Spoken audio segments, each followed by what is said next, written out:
فرقہ ناجیہ کے اوصاف، فرقہ ناجیہ کے اوصاف کتاب و سنت کی روشنی میں اس پر خطاب کرنے کے لیے میں دعوت دے رہا ہوں صوبائی جمعیت اہل حدیث کے مشہور داعی و خطیب، بہت ساری کتابوں کے مصنف فضیلت الشیخ عنایت اللہ مدنی حفظہ اللہ کو آپ تشریف لائیں۔ السلام علیکم ورحمۃ اللہ وبرکاتہ۔ الحمدللہ رب العالمین والصلاة والسلام علی اشرف الانبیاء والمرسلین نبینا محمد وعلی آلہ واصحابہ اجمعین وبعد۔ یقول اللہ سبحانہ وتعالی اعوذ باللہ من الشیطان الرجیم ومن یشاقق الرسول من بعد ما تبین له الهدى ويتبع غیر سبیل المؤمنین نوله ما تولى ونصله جہنم وساءت مصیرا۔ وقال النبی صلی اللہ علیہ وسلم وستفترق امتی على 73 فرقة كلها في النار الا واحدة قالوا او قيل من هي يا رسول الله قال هي الجماعة وقال في رواية أخرى هي ما أنا عليه اليوم وأصحابي۔ صدر محترم اس جلسے کے، اس مجلس کے، اور اسی طرح سے میرے محترم فضیلت الشیخ الاسلام صاحب سلفی حفظہ اللہ، علماء کرام، مہمان گرامی قدر، خصوصیت کے ساتھ قابل احترام علماء، فضلاء، ائمہ مساجد، دعات، مدرسین، دیگر تمام حاضرین، فرقہ ناجیہ کے اوصاف کتاب و سنت کی روشنی میں۔ فرقہ ناجیہ یعنی نجات پانے والی جماعت، یہ جماعت نبی کریم صلی اللہ علیہ وسلم کی حدیث میں اور کئی ایک احادیث میں کئی ایک اسلوب اور انداز میں بیان کی گئی ہے۔ اللہ کے نبی صلی اللہ علیہ وسلم کی اس حدیث سے یہ نام لیا گیا ہے جس میں اللہ کے نبی علیہ السلام نے فرمایا تھا کہ یہودی عیسائی 71 فرقوں میں، یہودی 72 میں، اور اس امت کے لوگ 73 فرقوں میں بٹیں گے، سب کے سب جہنمی ہوں گے، صرف اور صرف ایک جنت میں جائے گا۔ ہم جانتے ہیں اللہ کے نبی نے فرمایا تھا کہ وہ جماعت ہے۔ دوسری روایت میں اللہ کے نبی نے فرمایا تھا کہ وہ لوگ ہوں گے جو اس طریقے پر قائم رہیں گے جس پر آج میں اور میرے صحابہ قائم ہیں۔ اللہ کے نبی صلی اللہ علیہ وسلم کی اس حدیث سے یہ نام فرقہ ناجیہ نکالا گیا ہے۔ ظاہر ہے کہ سارے جہنمی فرقوں سے ایک جماعت کو مستثنی کر دیا گیا ہے اور اسی کا نام فرقہ ناجیہ ہے۔ تو بقیہ جو فرقے ہیں ظاہر ہے کہ وہ ان صفات کے حامل نہیں ہے جس کی بنیاد پر وہ جنت میں جا سکے۔ ایک ہی جماعت ہے جو ان صفات کی حامل ہوگی، رہے گی، اور اسے رہنا چاہیے جس کے ذریعے سے وہ جہنم سے بچے اور جنت کی مستحق بن سکے۔ اس اعتبار سے یہ بات اپنی جگہ پر واضح ہو جاتی ہے کہ یہ نجات پانے والی جماعت اپنے اندر ایسے اوصاف رکھے گی جن اوصاف کی بنیاد پر وہ جنت پائے گی اور جہنم سے بچے گی۔ مطلوب بھی یہ ہے اور اس کی کوشش ہونی چاہیے، اور اس جماعت کے اندر اللہ تبارک و تعالیٰ کے فضل و کرم سے وہ صفات ہوں گے جس کی بنیاد پر وہ جنت میں جائے گی، کیونکہ یہ بشارت بھی ہے نبی کریم صلی اللہ علیہ وسلم کی، اور ایک طرح سے دعوت بھی ہے نبی کریم صلی اللہ علیہ وسلم کی۔ ظاہر ہے کہ جنت میں جانے کے دعوے اور ناجیہ ہونے کے دعوے بہت سارے لوگ کرتے ہیں، جہنم سے نجات پانے کے دعوے، جنتی ہونے کے دعوے بہت سارے لوگ کرتے ہیں، بہت سارے اسالیب اور انداز میں کرتے ہیں، لیکن ظاہر ہے کہ دعووں سے کوئی مسئلہ حل نہیں ہوتا۔ دعوے دلائل کے محتاج ہوتے ہیں، دعوے صفات کے، خوبیوں کے، کردار کے محتاج ہوتے ہیں۔ اس لیے اس فرقہ ناجیہ کے بارے میں ہمیں یہ جاننا ضروری ہے کہ ان کے وہ اوصاف کون سے ہیں جس کی بنیاد پر یہ فرقہ واقعی جنتی فرقہ ہوگا، اور جس کی بنیاد پر بقیہ فرقے جہنم رسید ہو جائیں گے۔ اور ظاہر سی بات ہے میرے بھائیوں کہ یہ صفات بالکل لازمی صفات ہیں۔ شیخ صالح فوزان حفظہ اللہ سے سوال کیا گیا تھا کہ اگر کوئی اپنے آپ کو فرقہ ناجیہ کہے جبکہ اس کے اندر وہ خوبیاں نہ پائی جاتی ہوں جو فرقہ ناجیہ کے اندر پائی جانی چاہیے، تو کیا اسے یہ نام رکھنے کا حق ہے؟ انہوں نے کہا کہ اگر صرف دعویٰ ہے تو یہ جھوٹا ہے اور اسے فرقہ ناجیہ کہنے کا حق نہیں پہنچتا۔ اسے چاہیے کہ اپنے اندر وہ خوبیاں اور وہ صفات پیدا کرے جس کی بنیاد پر وہ نجات یافتہ جماعت بن سکے۔ عربی شاعر نے کہا تھا وَكُلٌّ يَدَّعِي وَصْلًا بِلَيْلَا وَلَيْلَا لَا تُقِرُّ لَهُمْ بِذَاكَ۔ ہر ایک لیلا سے اپنا رشتہ جوڑنا چاہتا ہے، ہر ایک اپنا رشتہ، اپنا تعلق لیلا سے وابستہ کرنا چاہتا ہے، لیکن لیلا اس کے لیے تیار نہیں ہے۔ لیلا اقرار نہیں کرتی، انکار کرتی ہے، کسی کو اپنے سے وابستہ نہیں کرنا چاہتی۔ میرے بھائیوں، چاہتے سب ہیں کہ ہوں اوجے ثریا پر مقیم، پہلے پیدا تو کرے ویسا کوئی قلب سلیم۔ تو صفات فرقہ ناجیہ کے کیا ہیں، اور پورا دین اسلام عقائد، ایمان، عبادات سے گزر کر اخلاق، کردار، سیاست، حکومت، رہن سہن، معاملات، اللہ کے حقوق، بندگان کے حقوق، ہر پیرائے سے جتنی خوبیاں کتاب و سنت میں بیان کی گئی ہیں، یہ ساری خوبیاں حقیقت میں فرقہ ناجیہ کی خوبیاں ہیں، فرقہ ناجیہ کی صفات ہیں۔ لیکن ان میں سے چند صفات کا تذکرہ میں آپ کے سامنے کرنا چاہتا ہوں، اور صرف نقاط کی بنیاد پر میں آپ کے سامنے یہ باتیں عرض کروں گا۔ اللہ کے نبی صلی اللہ علیہ وسلم کی حدیثوں میں دو باتیں آئی ہوئی ہیں، ایک یہ کہ وہ ناجیہ جماعت ہے، اور دوسری چیز یہ کہ وہ اس طریقے پر چلے گی جس پر میں اور میرے صحابہ چل رہے ہیں۔ یہ دونوں خوبیاں دراصل ساری صفات کو اپنے اندر شامل کیے ہوئے ہیں، جتنی صفتیں ہیں فرقہ ناجیہ کی، وہ ساری کی ساری صفات انہی دونوں صفات کے اندر شامل ہیں۔ اللہ کے نبی علیہ السلام نے بڑے جامع انداز میں ان ساری صفات کو اکٹھا کر دیا ہے۔ جماعت کا مطلب یہ نہیں کہ فرد کے مقابلے میں ایک ہے مقابلے میں، اور اس کے مقابلے میں یہ دو ہیں، زیادہ ہیں، اس لیے جماعت ہے۔ جماعت بمقابلہ فرد نہیں ہے، جماعت بمقابلہ افتراق ہے، جماعت بمقابلہ فرقت ہے، افتراق ہے۔ جماعت کا مطلب یہ ہوتا ہے کہ اللہ تبارک و تعالیٰ کی کتاب، نبی کی سنت اور امت کے سلف صحابہ کرام کے طریقے پر جمع رہنا، اس پر قائم رہنا، اس سے ہٹ کر کے، الگ تھلگ ہو کر کے کوئی فرقہ بنا لینا، کوئی رخ اختیار کر لینا، کوئی ازم بنا لینا، یا مثال کے طور پر کوئی اور راستہ دھڑا بنا لینا، یہ چیز جو ہے جماعت کے خلاف ہے۔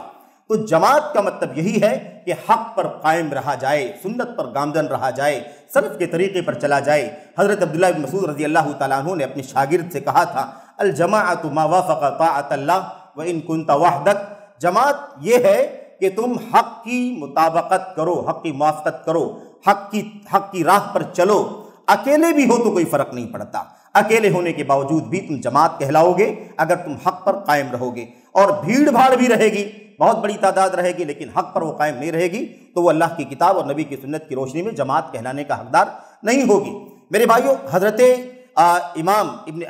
احمد بن حنبل رحمۃ اللہ علیہ سے غالباً ابن مبارک رحمۃ اللہ علیہ سے پوچھا گیا جماعت کیا ہے، تو انہوں نے فرمایا، یہ بات اس لیے کہی جا رہی ہے کہ بہت سارے لوگ اپنے آپ کو جماعت جماعت جماعت، اور اپنے ناموں کے ساتھ جماعت، اپنے فرقوں کے نام کے ساتھ جماعت، اپنے ٹرسٹ کے نام کے ساتھ جماعت، اس طرح سے بڑے ٹکڑے بن چکے ہیں، اور جماعت کا لفظ کوئی چھوڑتا نہیں ہے، یہی ثابت کرنا چاہتا ہے کہ ہم جماعت ہیں۔ تو جماعت کا صحیح معنی یہ ہے میرے بھائیوں کہ جو حق پر قائم رہے۔ ابن مبارک سے کسی نے پوچھا کہ جماعت کسے کہتے ہیں، تو انہوں نے کہا جماعت کہتے ہیں ابو بکر عمر رضی اللہ تعالیٰ عنہ کو۔ تو سامنے والے نے کہا ابو بکر عمر کی تو وفات ہو چکی ہے، تو انہوں نے پھر کسی اور کا نام لیا، ایک دو لوگوں کا، تو کہا ان کی بھی وفات ہو چکی ہے۔ تو اس کے بعد انہوں نے اس وقت کے ایک عالم کا نام لیا، کہا اگر سب کی وفات ہو چکی ہے تو یہ ایک واحد عالم بھی اس وقت جو سنت پر چل رہا ہے، یہ اکیلا جماعت ہے۔ تو جماعت کا مطلب سنت پر، حق پر چلنے کا نام ہے، نہ کہ بھیڑ بھاڑ اور میرے بھائیوں بڑی تعداد کا نام جماعت ہے۔ دوسری بات یہ ہے کہ اللہ کے نبی نے فرمایا کہ میرے اور میرے صحابہ کے طریقے پر چلنے والے لوگ جماعت رہیں گے۔ آپ سمجھ سکتے ہیں کہ یہ ایک ایسا پیمانہ ہے جس پیمانے پر دنیا کے سارے فرقوں کو، ساری ٹولیوں کو پرکھا جا سکتا ہے اور فیصلہ کیا جا سکتا ہے کہ کیا واقعی کوئی جماعت ہو سکتا ہے یا نہیں ہو سکتا ہے، اور فرقہ ناجیہ میں اسے شامل، فرقہ ناجیہ اسے کہا جا سکتا ہے یا نہیں۔ ایسے ہی ایک صفت یہ ہے فرقہ ناجیہ کی کہ یہ کتاب اللہ اور سنت رسول صلی اللہ علیہ وسلم سے وابستہ رہتے ہیں، اسی پر اکتفا کرتے ہیں، اسی پر اعتماد کرتے ہیں، اس کے سوا کسی اور طرف نہیں جاتے، نہ تصوف کی طرف جاتے ہیں، نہ عقلانیت کی طرف جاتے ہیں، نہ اعتدال کی طرف جاتے ہیں، نہ خارجیت کی طرف جاتے ہیں، نہ آل بیت رسول کے حوالے دے دے کر کے اپنے آپ کو حق ثابت کرتے ہیں، نہ کشف و کرامات کی طرف جاتے ہیں۔ ان تمام راستوں سے وہ اپنے آپ کو دور رکھتے ہیں۔ ایسے ہی فرقہ ناجیہ کی ایک خوبی اور ایک صفت یہ ہے کہ یہ کتاب و سنت کے مقابلے میں عقل اور رائے کی کوئی اہمیت نہیں سمجھتے۔ کتاب و سنت کو سمجھنے کے لیے عقل سے مدد ضرور لینا ہے، لیکن عقل کو کتاب و سنت پر حاکم بنا دینا اور کتاب و سنت کو محکوم بنا دینا، اس کی کوئی گنجائش فرقہ ناجیہ کے اندر نہیں ہے، اور جن کے ہاں یہ چیز پائی جاتی ہے وہ فرقہ ناجیہ میں کبھی شامل نہیں ہو سکتے ہیں۔ ایسے ہی فرقہ ناجیہ کی خوبیوں میں سے ایک خوبی اور ایک صفت یہ ہے کہ یہ بدعتوں سے ہمیشہ دور رہتے ہیں، بدعتوں کی مذمت کرتے ہیں، اہل بدعت سے نفرت کرتے ہیں، امت کے لوگوں کو بدعت سے دور کرنے کے لیے ہمیشہ زبان قلم کی اور دیگر صلاحیتوں کا استعمال کرتے ہیں۔ ایسے ہی فرقہ ناجیہ کی خوبیوں میں سے ایک بہت بڑی خوبی یہ ہے کہ یہ ٹکڑے نہیں کرتے، فرقہ واریت کی راہ نہیں دکھاتے، دھڑ بندی کی راہ نہیں دکھاتے، بلکہ اکٹھا ہوتے ہیں اکٹھا رہتے ہیں حق کی بنیاد پر اور لوگوں کو حق کی راہ پر اکٹھا رہنے جمع رہنے کی تلقین کرتے ہیں، اس کی دعوت دیتے ہیں، یہ ان کا طریقہ ہے۔ ان کے پاس اگر کوئی معیار ہے اجتماعیت کا اور ایک ہونے کا تو کتاب اللہ ہے اور سنت رسول ہے، نہ کوئی شخصیت ہے، نہ کوئی دھڑا ہے، نہ کوئی فرقہ ہے، اس طرف وہ نہیں جاتے ہیں، یہ ان کا طریقہ ہے۔ نئے نئے طریقے جو بدعت کے نکل چکے ہیں میرے بھائیوں، یہ فرقہ ناجیہ اس کی مخالفت کرتا ہے اور اس کی کوئی گنجائش دین کے اندر نہیں سمجھتا ہے۔ ایسے ہی فرقہ ناجیہ کی خوبیوں میں سے خوبی یہ ہے کہ چونکہ اللہ کے نبی صلی اللہ علیہ وسلم کے سامنے قرآن کو اور ایسے ہی آپ کی سنتوں کو دیکھنے والا، سننے والا، سمجھنے والا، عمل کرنے والا سب سے پہلا طبقہ صحابہ کرام کا ہے، اس لیے اپنے دین کے تمام تر مسائل میں صحابہ کرام کو اساس سمجھتے ہیں، ان کی فہم کو بنیاد سمجھتے ہیں، ان کی تعظیم کرتے ہیں، ان کا احترام کرتے ہیں اور ان کے فہم سے باہر نہیں نکلتے اور ان کی فہم سے باہر نکلنے کو بدعت کا اور انحراف کا راستہ سمجھتے ہیں۔ یہ ان کا ایک بہت بڑا میرے بھائیو وصف ہے، ان کی ایک بہت بڑی خوبی۔ ایسے ہی اس فرقہ ناجیہ کی ایک بہت بڑی خوبی یہ ہے کہ یہ پوری دنیا میں حق لے کر کے پھیلے ہوئے ہیں، کہیں اکا دکا لوگ، کہیں اس سے زیادہ، کہیں اس سے زیادہ، لیکن ایک چیز مشترک ہے کہ پوری دنیا میں اور کسی بھی دور میں، کسی بھی زمانے میں ان کے یہاں کوئی عقائد کا اختلاف نہیں رہا ہے۔ پوری دنیا میں جہاں بھی ہیں آپ جا کر کے تلاش کر کے دیکھ لیں، جائزہ لے کر کے دیکھ لیں، افریقہ، امریکہ، یورپ اور صحراؤں میں بھی ایک ہی عقیدہ الحمدللہ اس فرقے کا پایا جاتا ہے، کوئی اختلاف ان کے اندر نہیں پایا جاتا ہے۔ یہ بہت بڑی خوبی ہے ان کی۔ ایسے ہی فرقے کی خوبیوں میں سے، اس کے اوصاف میں سے ایک خوبی یہ بھی ہے کہ یہ سنت رسول پر مطلقاً عمل کرتے ہیں، ایک شرط کے ساتھ کہ وہ صحیح ہو، سرد اور متن کے اعتبار سے صحیح ہو، اس سنت کو وہ عمل میں لاتے ہیں۔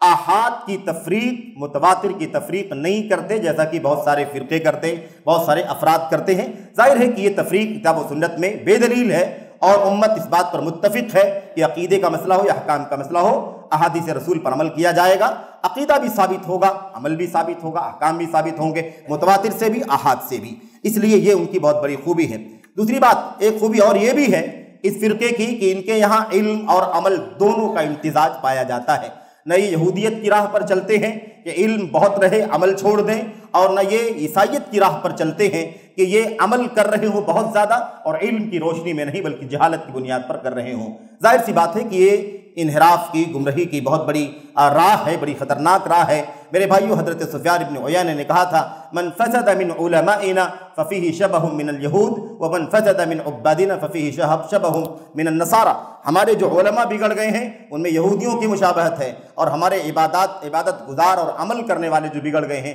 ان میں نصارہ کی مشابہت ہے۔ اس لیے یہ فرقہ ناجیہ علم اور عمل دونوں کے راستے پر چلتا ہے، دونوں میں سے کسی ایک کو نہیں چھوڑتا۔ ایسے ہی اس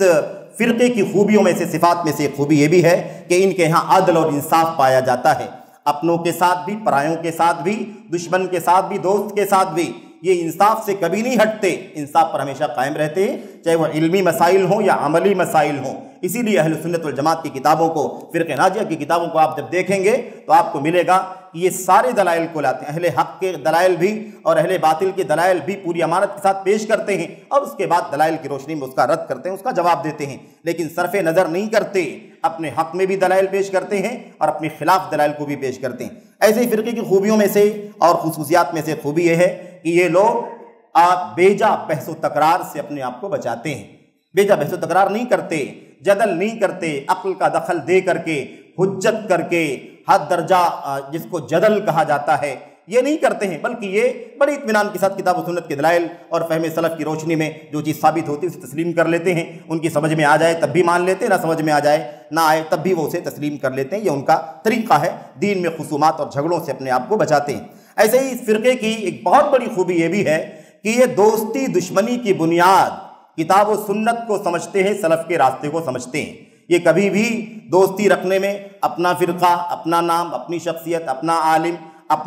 اپنی کسی چیز کو، اپنے کسی مفاد کو، اپنی کسی ذاتی جہت اور سمت کو اور پہلو کو یہ حق اور باطل کا معیار نہیں بناتے، جبکہ ان کے علاوہ سارے اہل باطل کا طریقہ یہ ہے کہ یہ مختلف انداز سے میرے بھائیوں حق اور باطل کی پرکھ کرتے ہیں، جو ان کے موافق ہے وہ حق پر ہے، جو ان کے مخالف ہے وہ باطل پر ہے، خواہ وہ کتاب و سنت پر چل رہا ہو تب بھی وہ باطل پر ہی سمجھتے ہیں۔ آخری بات یہ ہے، اس فرقے کی خوبیوں میں سے خوبی یہ ہے کہ کہ یہ تکفیر سے بچتے ہیں۔ ابھی آپ نے تکفیر کے بارے میں خطاب سنا ہے، اس کی تفصیلات آپ کے سامنے ہیں۔ تکفیر نہیں کرتے ہیں، یہ تکفیر بڑا خطرناک مسئلہ ہے۔ تکفیر تو تشریح ہے، یعنی اللہ تبارک و تعالیٰ کا اور اس کے رسول صلی اللہ علیہ وسلم کا حق ہے، اس لیے کوئی آدمی تکفیر نہیں کر سکتا جب تک کہ کتاب و سنت کے دلائل میں وہ کافر نہ قرار پاتا ہو۔ ہمارے اور آپ کی فتووں سے کوئی کافر نہیں ہو سکتا، اور ہم خود اگر یہ کام کریں گے اور سامنے والا واقعی کافر نہ ہوگا تو ہم خود کافر ہو جائیں گے، یا ہم پر وہ حکم منطبق ہو جائے گا۔ تو بہرحال اس سے ہمیں چاہیے کہ اس نے یہ چند خوبیاں ہیں، اور بہت ساری خوبیاں، بہت ساری صفات، جیسا کہ ہم نے عرض کیا